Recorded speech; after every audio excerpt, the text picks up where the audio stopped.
Hey, hello, my friend. Yeah, let's continue the Lord's Prayer. Now we come to Your will be done on earth as is in heaven. Wow, that's the final piece of the God's piece of the first half of the Lord's Prayer. Before I discuss this, then let me share with you about the grand scheme of God. What's the grand scheme of God of the humanity is first when God created man in his likeness, that God doesn't provide any law.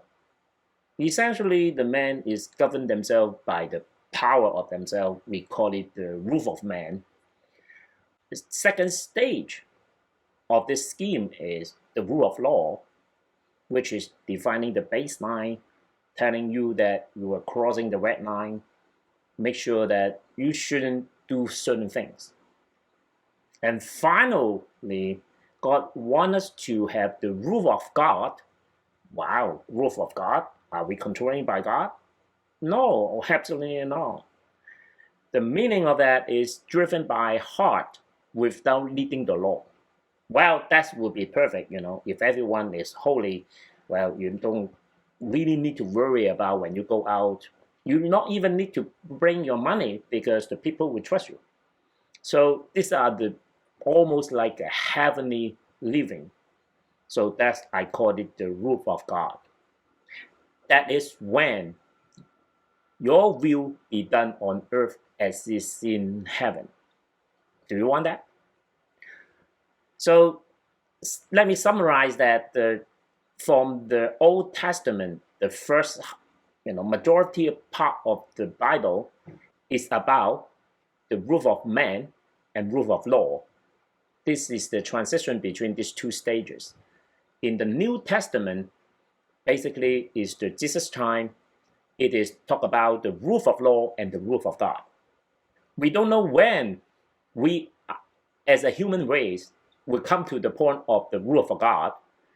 It sounds like hopeless that we will have that kind of His will done on earth as is in heaven. However, if we leave this earth, well, we will be union with God. Well, then you will enjoy heavenly living. But of course, we hope that it comes sooner on earth as is in heaven. We don't want to die before we enjoying it, right? Okay, now let us take a look at how the grand scheme of God works in the Bible. Now, the first part is, well, God created Adam in his likeness. Well, unfortunately, Adam didn't really live out God's character. He actually is very crafty, and the way that how he tricked his wife Eve to commit the crime, and so he can enjoy the benefit. Well, I have another video talk about that. I don't want to cover it, but basically saying Adam is really corrupted. His second generation, his first son, actually is the murderer. The victim is his younger brother. Oh my gosh. If you have such a family, I think you will be heartbroken. Well, in fact, that is the God's first family that he created. Well, that is the pattern of the human corruption. Well, then no wonder, everyone at that age is governed by the power. So whoever have the power, the might is right. At that time, there's no law. So that's why the whole human race essentially is corrupted. Until the time around 1300 BC, God transit a specific nation from rule of man to rule of law. That is the 10 Commandments that Moses bring about to the Jewish culture. As last time I tell you, rule of law can't tell you how to be good, but just telling you when you are bad. So being a lawyer is a depressing job because every time his job is to make sure that there's a law to cover when something goes wrong. So no. You don't want to live under this life. So the meaning behind the law we need to recognize there's a truth behind the law. Or maybe you call it the purpose of the law. Even the law cannot tell you how to become good, but God wants us to find the truth behind the law. If you forgot the truth behind the law, you become legalistic. Let me spend a little time to talk about that. The 10 Commandments is the reflection of one goal. What is this goal? I shared that last time. Love your neighbor as yourself. Now that is the right things to do.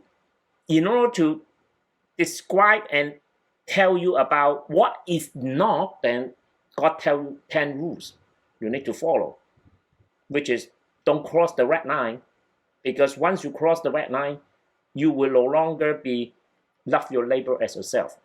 But what constitutes of the love your neighbor as yourself? Well, you should know, right? Because you're supposed to have that nature. This is supposed to be our nature, to love our neighbor as yourself. That 10 rules is just a measure of telling us that maybe we are a little bit off. If we use the law without understanding the truth, we will misuse it to judge other people. The 10 Commandments are supposed to help other people to understand the wisdom of life and not to punish other people. But nowadays in the news, you probably see a countless examples. The people using the law to punish and not using the law to guiding the people in the right way. Well, so I don't need to say too much about that. You might have the fatigue of listening to the news about the law versus freedom. Now it comes into the interesting question. Who will do his will on earth as is in heaven? They should know they have the nature of God. Well, we call them children of God or Christian because we know him. Moses brought the rules around 1300 BC, but Jesus Christ brought the rule of God in the 1st AD. More accurately is 3 AD. Humbly speaking, we, the human race, has been learning painful lessons through these years. We all should learn from the past to have a better future. The Lord demonstrates to us the possibility of restoring our God's nature in us. This is the great news. This essentially, we can live out God's characters on earth as is in heaven. Before it is impossible. It is the Jesus Christ making this possible. And how? Follow the Lord. Just like how we learn to ride a bike. We use the third training wheel. We put it in the back wheel. The goal is not to use the training wheel to ride the bike all the time. We use it to protect us. And learn to ride just using 2 wheels only, without having the third wheel touching the ground. Once we gain the skills, we don't need it. At the time when we remove the training wheel, now you know you graduated. You learn how to ride the bike. You own that skill and you get the freedom. So using this example, the law is the training wheel. We shouldn't use it all the time. We just use it to get us back to the right track. The truth behind the law is the joy of riding a bike. The rule of God, in this case, is the freedom of our heart. We can use our bike to explore the whole world, wherever you want. Wherever we go, you feel like it, you just go without needing to consult any law or being punished, because we know we are already a child of God, living out his characters on earth as is in heaven. Do you still want the third wheel in your life? We have far more possibilities to explore in our life without hindered by observing this law. We should have the freedom of joy. I hope you find that. See you next time.